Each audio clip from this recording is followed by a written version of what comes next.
आज की कहानी में मैं आप लोगों को राजस्थान के जंगल की एक खौफनाक घटना सुनाने वाला हूँ। दोस्तों, कहानी शुरू करने से पहले मैं आप सब लोगों को ये बता दूँ कि ये कहानी थोड़ी लंबी होने वाली है, इसीलिए इस कहानी को मैं आप लोगों को 3 पार्ट में सुनाने वाला हूँ। तो बने रहे हमारे साथ वीडियो में। हेलो दोस्तों, मैं अमर स्वागत करता हूँ आप सबका अपने यूट्यूब चैनल टुक्कूस डायरी में। तो दोस्तों, यह भयानक कहानी तब की है जब 4 दोस्त कैंपिंग करने के लिए राजस्थान के घने जंगलों में गए थे। राजस्थान जो कि मशहूर है अपने हॉन्टेड जगहों के लिए, जैसे राणा कुंभा का महल, नाहरगढ़ किला, ब्रिजराज भवन, भानगढ़ किला इत्यादि। दिन था 16 जनवरी 1990 का, जब 4 दोस्त जिनका नाम लकी, नरेश, अमित और सौरभ था, ये चारों दोस्त कैंपिंग के मकसद से राजस्थान के जंगलों में गए थे। लेकिन वो ये कहाँ जानते थे कि ये कैंपिंग उनके जीवन की आखिरी कैंपिंग होगी। लकी और नरेश जो दिल्ली में जॉब कर रहे थे और अमित आगरा में, और इन सभी का दोस्त सौरभ मुंबई में जॉब करता था। 13 जनवरी को लकी ने नरेश को फ़ोन करके कहीं घूमने जाने की बात कही। तब नरेश ने अमित और सौरभ को भी अपने साथ जाने को तैयार कर लिया। लकी को पहाड़ों पर ट्रैकिंग और जंगलों में कैंपिंग करने का बहुत शौक था, जिस वजह से लकी ने सभी को कैंपिंग करने के लिए राजस्थान चलने को कहा। सभी का प्लान बनते ही 14 को वह सब राजस्थान जाने के लिए निकल पड़े। राजस्थान पहुंचते पहुंचते रात हो गई थी, तो रात काटने के लिए वह एक होटल में रूम लेकर रुक गए। 15 जनवरी की सुबह वह सब जंगल जाने के लिए होटल से निकल ही रहे थे कि तभी होटल एक स्टाफ मेंबर से पुरानी भूतिया हवेली के बारे में सुना और लकी को उस हवेली में जाने की इच्छा हुई। पर होटल के दूसरे स्टाफों ने उनको मना करते हुए कहा कि जो भी आज तक उस हवेली के पास तक गया है वो जिंदा लौटकर कभी वापस नहीं आया। होटल के स्टाफ के इतने खतरनाक बात सुनकर लकी को छोड़कर सभी तीनों दोस्तों ने वहाँ जाने से मना कर दिया। फिर इसके बाद चारों दोस्त जंगल की तरफ चल दिए। वो जंगल अंदर से बेहद डरावना और सुनसान था। इतने सुनसान जंगल को देखकर चारों दोस्त भी डर गए। पर अपने कैंपिंग के टूर को और भी ज़्यादा रोमांचक बनाने के लिए लकी ने उन सभी को उसी घने जंगल में कैंप लगाने को कहा। जंगल में रहने लायक जगह ढूंढते ढूंढते दिन के लगभग 2 बज चुके थे। अब उन चारों को भूख लग रही थी। अपने साथ लाए खाने को पकाने के लिए लकड़ियों का इंतजाम करने के लिए अमित और सौरभ को इसकी जिम्मेदारी दी गई। अमित और सौरभ कैंप से थोड़ी दूर लकड़ी लेने चले गए। पानी की जिम्मेदारी नरेश को दी गई। पानी की तलाश में नरेश जंगल के थोड़ा और अंदर चला गया।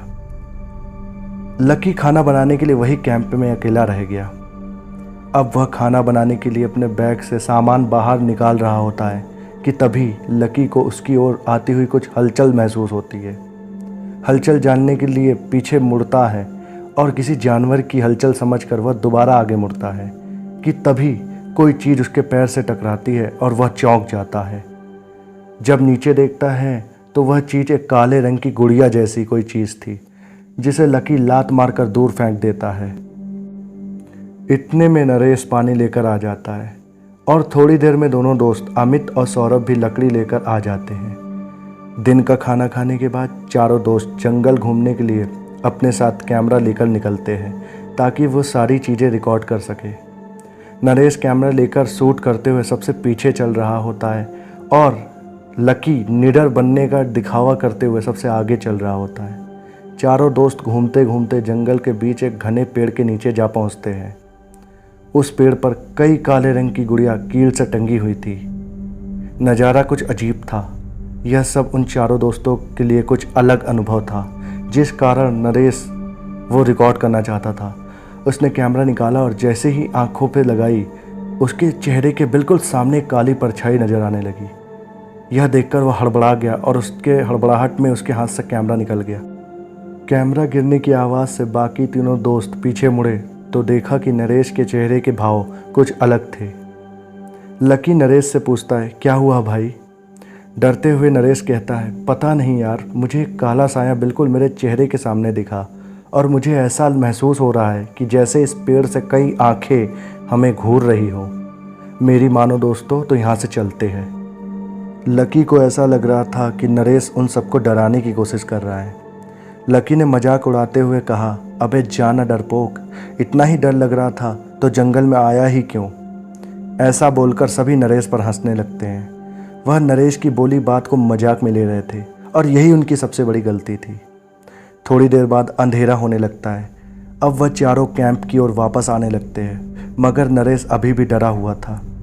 अब रात का खाना बनाने के लिए लकी माचिस निकालता है और वह माचिस से आग जलाने की कोशिश करता है, लेकिन आग जल ही नहीं रही थी।